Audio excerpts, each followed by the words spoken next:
আসসালামু আলাইকুম শিক্ষার্থীরা, আশা করি তোমরা নিরাপদে এবং সুস্থতার সাথে ঘরে অবস্থান করছো। ঘরে অবস্থান করে আমাদের লেখাপড়ার কার্যক্রম কন্টিনিউ করার জন্য সিরাজউদ্দিন সরকার বিদ্যানিকেতন অ্যান্ড কলেজ অনলাইন ক্লাসের আয়োজন করেছে। আজকের অনলাইন ক্লাসে তোমাদের স্বাগত জানাচ্ছি। আমি Sabiha Sultana, trade instructor, Sirajuddin Sarkar Vidyaniketan and college. শিক্ষার্থীরা, আজকে আমি তোমাদের দশম শ্রেণীর ভোকেশনাল শাখার বাংলাদেশ ও বিশ্ব পরিচয় 2 এই বিষয়ে পাঠদান করব।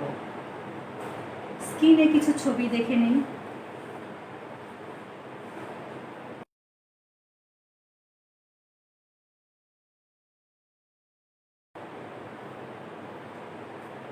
ছবিগুলো দেখে ঠিকই বুঝে নিয়েছো আজকে আলোচ্য বিষয়টা কি।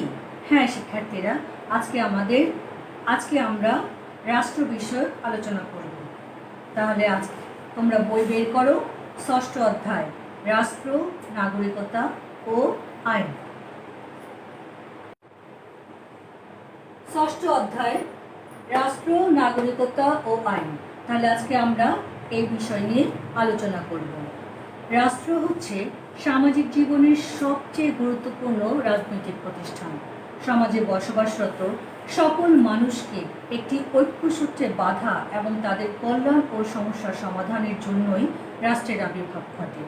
প্রাচীন ও মধ্যযুগের রাষ্ট্রকে মনে করা হতো ঈশ্বরের সৃষ্টি করা একটি প্রতিষ্ঠান। আধুনিক রাষ্ট্রবিজ্ঞানীরা রাষ্ট্রকে সর্বজনীন কল্যাণ সাধনকারী এবং মানুষের স্বাধীনতা ও ব্যক্তিত্ব বিকাশের জন্য অপরিহার্য প্রতিষ্ঠান বলে ব্যাখ্যা করেছেন। রাষ্ট্র হলো নাগরিকের জন্য, নাগরিকের সুখ ও শান্তির জন্য রাষ্ট্র অনেক কাজ করে থাকে, আবার নাগরিকও রাষ্ট্রের জন্য অনেক কিছু দায়িত্ব পালন করে থাকে। এই অধ্যায়ে আমরা রাষ্ট্র, নাগরিকতা ও আইন সম্পর্কে জানতে পারব। এই অধ্যায়ের পাঠ শেষে আমরা জানতে পারব রাষ্ট্রের ধারণা ব্যাখ্যা করতে পারব 1 নম্বর। 2 নম্বর, রাষ্ট্রের কার্যাবলী ব্যাখ্যা করতে পারব। 3 নম্বর, নাগরিকের ধারণা ব্যাখ্যা করতে পারব। 4 নম্বর, নাগরিক হিসেবে রাষ্ট্রের প্রতি দায়িত্ব কর্তব্য ব্যাখ্যা করতে পারব। এই অধ্যায়ের পাঠ করে আমরা এই জিনিসগুলো শিখতে পারবো, ব্যাখ্যা করতে পারবো। তাহলে আসা যাক আমাদের মূল পড়ায়। প্রত্যেক মানুষই কোনো না কোনো রাষ্ট্রে বসবাস করে। মানুষ তার নিজের প্রয়োজনে রাষ্ট্র সৃষ্টি করে এবং মানুষ তার নিজের প্রয়োজনে রাষ্ট্র সৃষ্টি করে। রাষ্ট্রের জন্য সে কিছু কাজকর্ম করে থাকে এবং রাষ্ট্র মানুষের জন্য, নাগরিকের জন্য অনেকগুলো কাজ করে থাকে। বিভিন্ন সময় বিভিন্ন রাষ্ট্রবিজ্ঞানীগণ রাষ্ট্র সম্পর্কে বিভিন্ন রকমের ধারণা প্রদান করেছে। তার মধ্যে রাষ্ট্রবিজ্ঞানী ম্যাগাইভারের মধ্যে স্বয়ংসম্পূর্ণ জীবনের জন্য কতিপয় পরিবার ও গ্রামের সমন্বয়ে গঠিত সংগঠনই হচ্ছে রাষ্ট্র। তবে সবচেয়ে সুন্দর ও সুস্পষ্ট সংজ্ঞা প্রদান করেছেন অধ্যাপক গার্নার। অধ্যাপক গার্নারের সংজ্ঞাটি হচ্ছে, রাষ্ট্র হল বহু সংখ্যক ব্যক্তি নিয়ে গঠিত এমন এক জনসমাজ যারা নির্দিষ্ট ভূখণ্ডে স্থায়ীভাবে বসবাস করে, যা বহিঃশত্রু নিয়ন্ত্রণ হতে মুক্ত এবং যাদের একটি সুসংগঠিত সরকার আছে এবং সরকারের প্রতি স্বভাবতই তারা অনুগত। এমন এক জনসমাজকে, এমন এক প্রতিষ্ঠানকেই রাষ্ট্র বলা হয়। অধ্যাপক গার্নারের সংজ্ঞায় হচ্ছে সর্বোৎকৃষ্ট, সুশৃঙ্খল এবং সুন্দর গ্রহণযোগ্য সংজ্ঞা। তাহলে আমরা রাষ্ট্র সম্পর্কে ধারণা দেখলাম যে একটা রাষ্ট্র হতে গেলে অনেক নির্দিষ্ট ভূখণ্ড দরকার, স্থায়ীভাবে বসবাসরত জনসমষ্টি দরকার, সরকার দরকার আছে, সার্বভৌমত্ব, সমস্ত গুণই এই সংজ্ঞায় বিদ্যমান। তাহলে আমরা রাষ্ট্র সম্পর্কে মোটামুটি একটা ধারণা লাভ করতে পারলাম। রাষ্ট্রের সংজ্ঞা অধ্যাপক গার্নারের সংজ্ঞাটাই সবচেয়ে সুন্দর এবং সুস্পষ্ট। যে রাজনৈতিক প্রতিষ্ঠানের জনসমষ্টি নির্দিষ্ট ভূখণ্ড সংহত সরকার এবং সার্বভৌম ক্ষমতা রয়েছে তাকে রাষ্ট্র বলা হয়। তাহলে রাষ্ট্র গঠনে রাষ্ট্রের সংজ্ঞা হতে হলে সর্বপ্রথম কি দরকার? দেখো, জনসমষ্টি। জনসমষ্টি মানে কি? জনগণ, মানুষ। মানুষ ছাড়া কি রাষ্ট্র গঠন সম্ভব? সম্ভব না। কিভাবে? মরুভূমিতে কি রাষ্ট্র গঠিত হয়? না, কারণ রাষ্ট্র গঠন করাই তো হচ্ছে মানুষের জন্য। তাহলে একটা রাষ্ট্র গঠন করার মূল উপাদান হচ্ছে, মূল এবং প্রধান উপাদান হচ্ছে জনসমষ্টি। জনসমষ্টি ছাড়া একটা রাষ্ট্র গঠিত হতে পারে না, এবং এই জনসমষ্টি কী পরিমাণ হবে তার কোনো নির্দিষ্ট সীমারেখা নেই।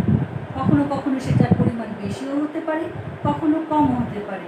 গণচীনের জনসংখ্যা অনেক বেশি, আবার আমাদের বাংলাদেশের জনসংখ্যা প্রায় 16 কোটি। তাহলে জনসংখ্যার কোনো নির্দিষ্ট সীমারেখা নেই। তবে রাষ্ট্র গঠনের মূল উপাদান হচ্ছে আমাদের জনসমষ্টি। এরপরে আসছে কি? নির্দিষ্ট ভূখণ্ড। নির্দিষ্ট ভূখণ্ড মানে কি? নির্দিষ্ট ভূখণ্ড মানে যেখানে মানুষ জনসমষ্টি বসবাস করবে তার একটা নির্দিষ্টতা থাকতে হবে, মানে তার সীমারেখা থাকতে হবে। যেখানে মানুষ বসবাস করবে সেই সীমারেখাটা কতটুকু হবে তার কোনো ধারাবাধা নিয়ম নেই। তার কোনো ধারাবাধা, একই দেশের আয়তন এক এক রকম হয়ে থাকে। যেমন রাশিয়ার আয়তন অনেক বড়, অনেক বিশাল। আবার ঠিক সেই রকমই ক্ষুদ্র রাষ্ট্র আছে, ক্ষুদ্র সীমারেখার, সুইজারল্যান্ড, ব্রিটেন, ব্রুনাই ইত্যাদি। এছাড়া ছোট ছোট কিছু দ্বীপপুঞ্জ নিয়েও কিন্তু রাষ্ট্র গঠিত হয়, যেমন ইন্দোনেশিয়া, মালয়েশিয়া প্রভৃতি। তারপরে আসছে কি? সংহত সরকার। সংহত সরকার মানে একটা রাষ্ট্র গঠনের তৃতীয় উপাদান হচ্ছে সরকার, আর সংহত সরকার হচ্ছে সুসংগঠিত সরকার ব্যবস্থা। এখন এই সরকার ব্যবস্থা কোথাও একনায়কতন্ত্র, কোথাও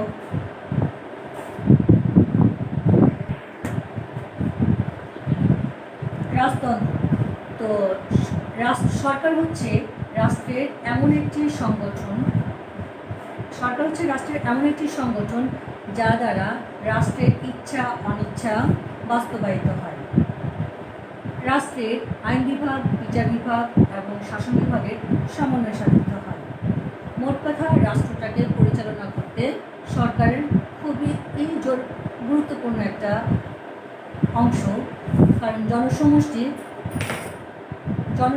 রাষ্ট্র ছাড়া রাষ্ট্র পরিচালনা করতে পারে না। এরপর আসছে সার্বভৌম ক্ষমতা। সার্বভৌম ক্ষমতা, সার্বভৌম ক্ষমতা হচ্ছে একটা রাষ্ট্রের সর্বময় ক্ষমতা, যে ক্ষমতা বলে রাষ্ট্র দেশের আভ্যন্তরীণ শান্তি শৃঙ্খলা বজায় রাখে, আবার বহিঃশত্রুর হাত থেকে দেশকে রক্ষা করে। যে ক্ষমতা ছাড়া একটা রাষ্ট্র কখনোই স্বাধীন সার্বভৌম রাষ্ট্র হতে পারে না। সার্বভৌম হচ্ছে রাষ্ট্রের একটি চরম ক্ষমতা। তাহলে আমরা এই সংজ্ঞা থেকে রাষ্ট্রের উপাদানগুলো বের করে ফেলতে পারলাম। তাহলে রাষ্ট্রের উপাদান কি কি কি কি পেলাম? রাষ্ট্রের উপাদান 4টি। রাষ্ট্রের উপাদান 4টি। 1 নম্বর জনসমষ্টি, 2 নম্বর নির্দিষ্ট ভূখণ্ড,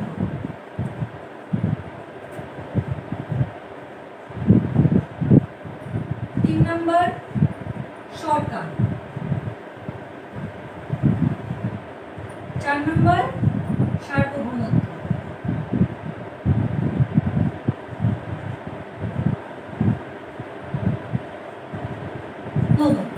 তাহলে রাষ্ট্রের সংজ্ঞার সাথে সাথে আমরা রাষ্ট্রের উপাদান কয়টি? 4টি।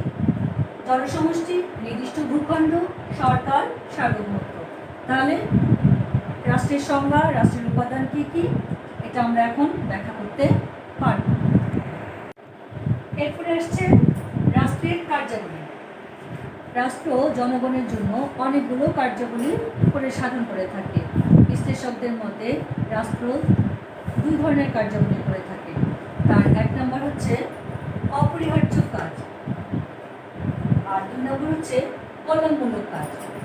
অপরিহার্য কাজ হচ্ছে যে কাজগুলো রাষ্ট্রকে অবশ্যই জনগণের জন্য, রাষ্ট্রের জন্য করতে হবে, সেই কাজগুলোকে বলা হয় অপরিহার্য কাজ।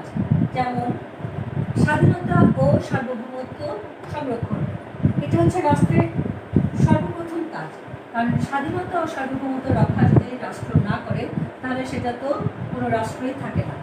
সেই রাষ্ট্র তার নিজের তার ক্ষমতা ধরে রাখার জন্য তাকে স্বাধীনতা ও সার্বভৌমত্ব সংরক্ষণ করতে হবে। সেই জন্য সে কী করে, সশস্ত্র বাহিনীর সংগঠন করে ও তাদের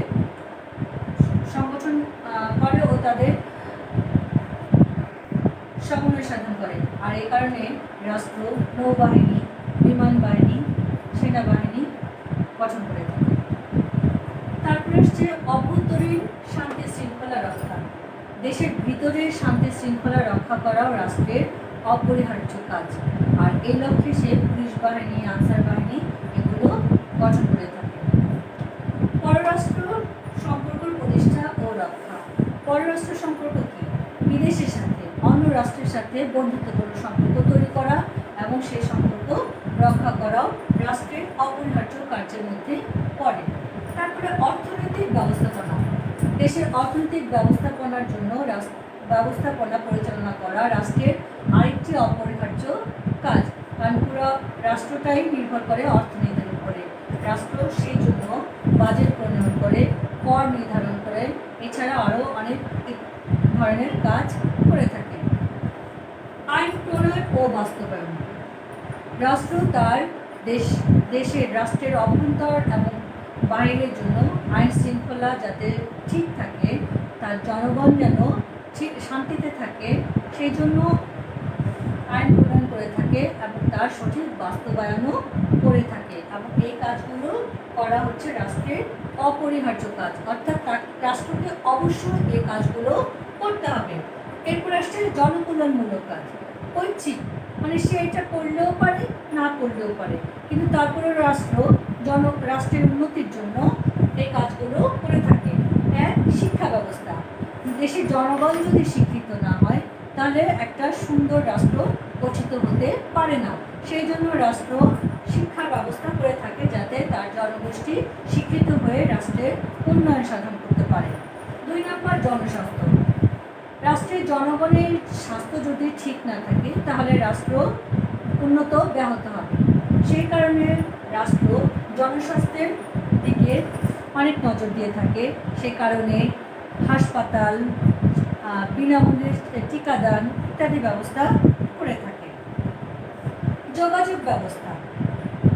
দেশের এক জায়গা থেকে অন্য জায়গায় এবং দেশ থেকে দেশের বাইরে যাওয়ার জন্য যোগাযোগ ব্যবস্থা রাষ্ট্র করে থাকে, যাতে দেশের উৎপাদিত পণ্য বা এক জায়গা থেকে আরেক জায়গায় দ্রুত আনা নেওয়া করা যায় বা এক জায়গা থেকে আরেক জায়গায় যাওয়া যায়।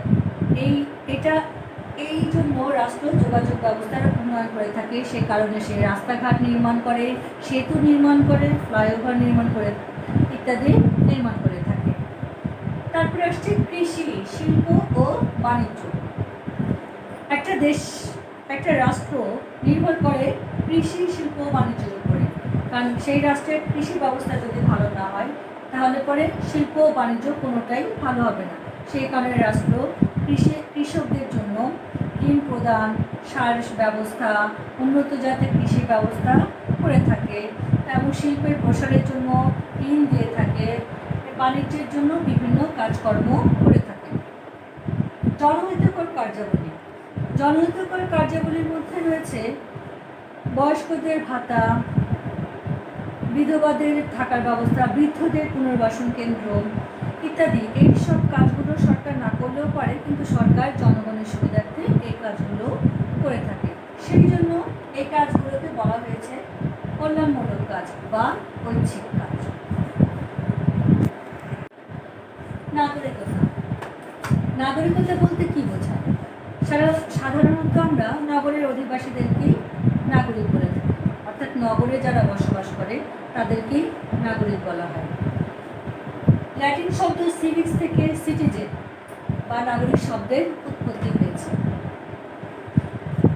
যে ব্যক্তি রাষ্ট্রের সুযোগ সুবিধা গ্রহণ করে এবং রাষ্ট্রের প্রতি আনুগত্য প্রদর্শন করে মূলত তাকেই নাগরিক বলা হয়। এখন যে ব্যক্তি রাষ্ট্রের সুযোগ সুবিধা গ্রহণ করে মানে কি? সুযোগ সুবিধা, রাস্তাঘাট, রাস্তা নির্মাণ করে, সেতু নির্মাণ করে, এইসব ব্যবহার করে। এগুলো তো আমরা করি না, সাধারণ জনগণ করে না, এগুলো রাষ্ট্র আমাদের সুবিধার জন্য করে। মসজিদ, স্কুল কলেজ নির্মাণ, হাসপাতাল, এই জিনিসগুলো সরকার তৈরি করে আমাদের জন্য। তাহলে আমরা সরকারের কাছ থেকে, রাষ্ট্রের কাছ থেকে এই সুবিধাগুলো নিয়ে থাকি। এটাই হচ্ছে সুযোগ সুবিধা গ্রহণ করা এবং রাষ্ট্রের প্রতি আনুগত্য স্বীকার করা। আনুগত্য স্বীকার করা বলতে কি বোঝায়? রাষ্ট্রের প্রতি আনুগত্য স্বীকার করা হচ্ছে রাষ্ট্রের আইন মেনে চলা, ভোটাধিকার প্রয়োগ করা, সরকার গঠন করার সময় ভোট প্রদান করা।